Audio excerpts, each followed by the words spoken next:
Welcome to study IQ। I am Amit वरीदी किलोर। This is United States of America और जो ये रेड मार्क किया हुआ है this is the state of United States of America जिसका नाम है फ्लोरिडा। अगर हम इसको जूम इन करेंगे तो ये हमारे सामने फ्लोरिडा मैप में हम बहुत क्लियरली दिखा सकते हैं, देख सकते हैं कि एक जगह लेफ्ट हैंड साइड पे हमारे फ्लोरिडा के गल्फ ऑफ मैक्सिको है और राइट हैंड साइड पे हमारे अटलांटिक ओशियन है। राइट, तो पूरा का पूरा जो फ्लोरिडा का जो स्टेट है वो ऑलमोस्ट तीनों तरफ से पानी से घिरा हुआ है। अब हम इसको जूम करेंगे इस एरिया के ऊपर, ठीक है, ये वाला Tampa Bay. We zoomed on the Tampa Bay basically एक प्रोट्रूजन है of the water inside the land. अब बे वो चीज होती है जो कि तीन तरफ से लैंड से घिरी है, राइट। ऐसी वाटर बॉडी जो कि तीनों तरफ से लैंड से घिरी है उसको बे कहा जाता है, टेम्पा बे। अब इस जगह की लोकेशन को देख के आप अंदाजा लगा सकते हैं कि बड़े सुंदर सुंदर बीचेस होंगे। भाई एक जगह गल्फ ऑफ मैक्सिको है, थोड़ा बे भी है, एरिया भी अच्छा है। यहाँ पर अगर आप नाम भी देखें मैप्स में, हार्बर बने हुए हैं, वाइल्ड लाइफ प्रिजर्व्स के हैं। So we can assume there will be very beautiful beaches in the state of the Florida and specifically Tampa Bay. लेकिन अगर आज इफ एट दिस मोमेंट अगर आपको वहां जाने का मौका मिलेगा, so this is what the beaches are covered with dead fishes and dead micro biodiversity of oceans. Why this is happening? ये जो सिचुएशन है, ये हजारों लाखों टनों की जो मछलियां, मरी हुई मछलियां, मरे हुए जो ओशियन मरीन लाइफ के जो ऑर्गेनिजम्स हैं जो टेम्पा बे पे इस समय फैले हुए हैं, उनका रीजन क्या है? Now the dead fish are washing up the Florida shore due to the bloom in the red tide. This is the keyword of the topic today, red tide. ठीक है, रेड टाइड बेसिकली एक algae bloom होता है, उसके बारे में अभी हम पढ़ते हैं। Tons of dead fish in Tampa Bay blamed on the toxic red tide.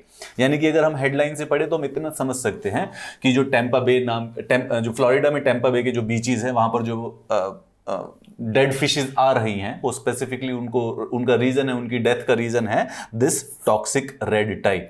What is red tide is the question. पिछले 2-3 हफ्तों से 1700 टन से भी ज्यादा डेड फिश और दूसरे marine organisms and other debris have washed ashore near Tampa Bay. ठीक है, अब ये स्पेसिफिकली जितने भी मरीन ऑर्गेनिजम्स थे, मछलियां थी, ये इसलिए मर गई थी। क्यों? क्योंकि वहां पर उस एरिया में, गल्फ ऑफ मैक्सिको के एरिया में, there has been an over growth of the toxic algae.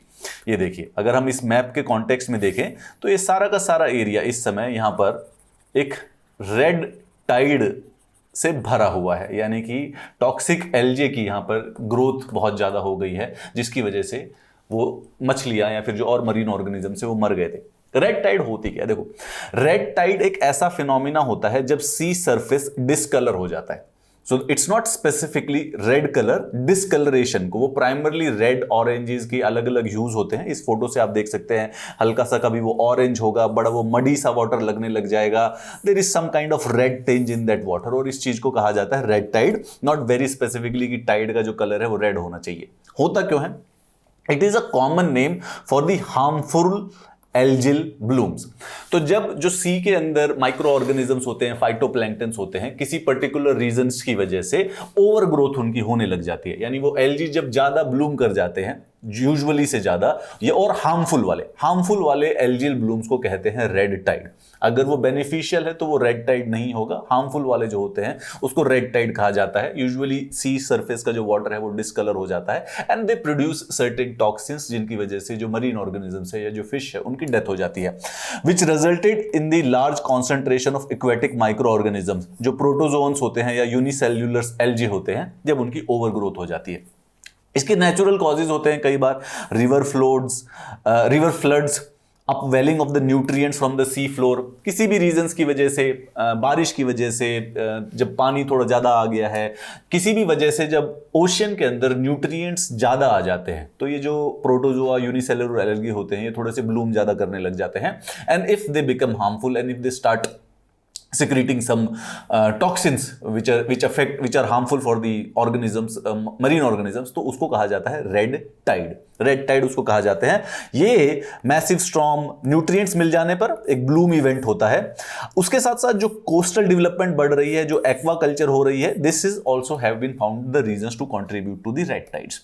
ऐसा कि मैंने बताया कि कलर रेड होना जरूरी नहीं है, it's about the discolouration of the sea surface. तो उस नाम के ऊपर उसको मिसनोमर ना समझिएगा। अब स्पेसिफिकली यहां पर हमें जो एनवायरमेंट और एग्जाम के पर्सपेक्टिव से समझने की जरूरत है। सबसे पहले रेड टाइड जो स्पीशीज, जो एल्गी और यूनिसेलुलर प्रोटोजोन्स की जो स्पीशीज है जिससे रेड टाइड ब्लूम्स होते हैं, वो स्पेसिफिकली ओशियंस, बेज और एस्चुरीज में पाई जाती है, but they do not survive in fresh water. यानी कि कभी भी फ्रेश वाटर में किसी भी प्रकार की रेड टाइड या किसी भी प्रकार का रेड एल्जिल ब्लूम नहीं आ सकता है। ये फर्स्ट सेंटेंस याद रखना है। दूसरा, स्पेसिफिकली एफर्ट, इसका इफेक्ट क्या होता है सबसे बड़ा, they are wildlife, related to the wildlife and the marine mortalities, harmful human exposure. ये कई बार ऐसे होता है कि ये इतने टॉक्सिन्स प्रोड्यूस कर देते हैं जिनको ब्रेवी टॉक्सिन्स या आइकी टॉक्सिन्स कहते हैं, जो कि मछलियों के लिए भी हार्मफुल होते हैं and sometimes they also create some respiratory disease in the humans. तो इस समय जो फ्लोरिडा टेम्पा बे में जो एल्गी ब्लूम हो रहा है उससे बेसिकली मछलियां तो मरी मरी हैं, लेकिन वहां के जो आसपास के जो बीचेस के डिस्ट्रिक्ट्स हैं, ह्यूमंस को भी रेस्पिरेटरी डिजीज होने लग रही है, because these toxins sometimes become airborne and then they affect the human population also. So red tide is always related to the marine water, या जब बेसिकली ओशियन लाइफ से रिलेटेड होता है। सेकेंड, हार्मफुल होना चाहिए algae bloom, it's pertains to the discolouration and they secrete some toxins. अब specifically बात यह है कि जो ये एल्जियल ब्लूम्स होते हैं ये मोर और लेस नेचुरल फिनोमिना होते हैं, ठीक है। Even in the south west Florida जहां पर इस समय हो रहे हैं एंड अक्रॉस द वर्ल्ड जहां जहां पर हो रहे हैं, नेचुरल फिनोमिना है। जो सी के नीचे का वाटर अपवेल हो गया तो थोड़े न्यूट्रिएंट्स ऊपर आ गए, नदी का पानी थोड़ा ज्यादा फ्लड हो गया, तो मोर और लेस एक साइकिल में चलते रहते हैं algal bloom. So not a problem, but problem यह है कि वो टिपिकली इतने सीवियर नहीं होते हैं जितना इस समय हो गए कि इकट्ठे के इकट्ठे पूरे एरिया की जितनी भी मछलियां थी उन सबको ही मारकर बेसिकली शोर के ऊपर तक पहुंचा दिया। Now specifically the researchers and the scientist of the United States of America are actually trying to figure out कि बेसिकली ये हुआ क्यों है, why is this happening, why are they becoming so more common. यानी कि ये जो environment का जो इशू है, हमें इसको दो कॉन्टेक्स्ट से देखना है। पहले तो हम एक स्पेसिफिक देखेंगे कि ये फ्लोरिडा का जो रेड एल्गी ब्लूम है इसका क्या कोई स्पेसिफिक रीजन है। Now scientist are trying to determine it. उन्होंने एक पहला एप्रीहेंशन जताया भी है किसी इंसिडेंट के ऊपर। दूसरा, in overarching things are they related to the climate change, and they seem to be related to the climate change, क्योंकि पिछले कुछ सालों में इनकी फ्रीक्वेंसी बहुत ज्यादा बढ़ गई है इन एल्गी ब्लूम्स की। ये मोर और लेस ए नेचुरल फिनोमिना है। They have been observed since last 300-400 years, जब से हमारे पास ये कैपेसिटीज आई हैं इन चीजों को ऑब्जर्व करने की, जब से इन चीजों के रिकॉर्ड रखे जाने लगे हैं। बट वो आते रहते हैं, बट इतने सीवियर नहीं होते हैं जितने अब होने लग गए हैं। Algae Bloom currently ravaging Florida's Gulf of Mexico, probably इस पर्टिकुलर इंसिडेंट का जो हम आज बात कर रहे हैं, दिस इज प्रोबेबली रीजन।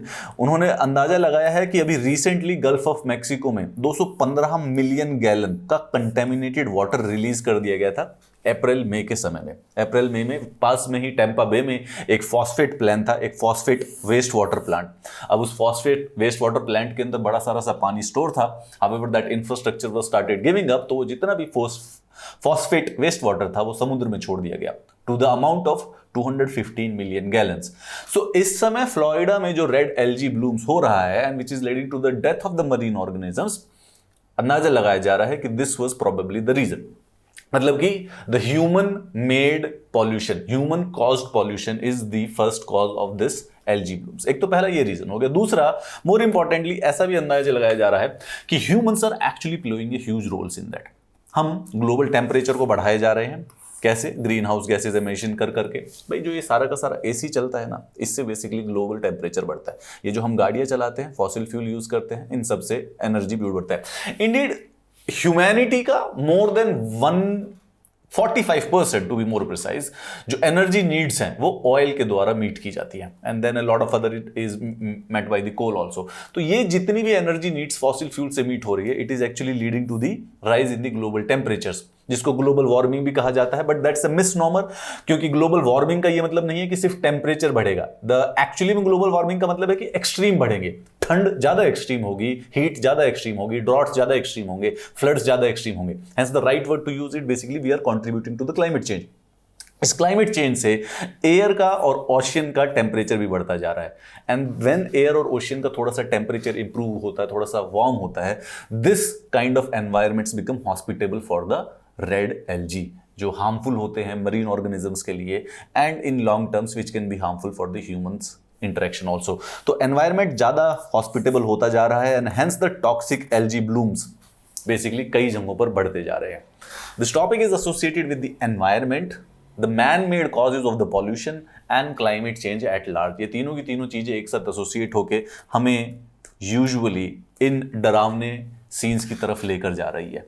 अभी तो ये यहाँ पर लोकलाइज्ड है, but they are actually becoming more and more global. ये इफेक्ट जो है ग्लोबल वार्मिंग या क्लाइमेट चेंज का जो इफेक्ट है वो ग्लोबल है, लेकिन उसके जो असर आएंगे वो तो एक्चुअली में लोकलाइज जगह पर ही आएंगे, राइट। हर एक जगह पर अगर टैंपा बे में मछलियां मर के बीचेस के ऊपर फैली हुई है तो मुंबई में किसी और प्रकार का असर होगा, चेन्नई में किसी और प्रकार का असर होगा। जैसे चेन्नई में क्लाइमेट चेंज की वजह से या फिर mismanagement of the urbanisation की वजह से वाटर क्राइसिस हो रखा है। So these things are going to come up more and more often in our next 2 or 3 decades of our life. However, environment से रिलेटेड अगर आपको कोई न्यूज़ के PDF चाहिए, so this is the Telegram channel that you need to join. और ये Telegram channel join करेंगे तो मैं आपको आने वाली क्लासेस के PDF एंड नोटिफिकेशंस भी यहाँ पे शेयर कर दूंगा। You can also hit me on any of my social media of your choice. Have a nice day.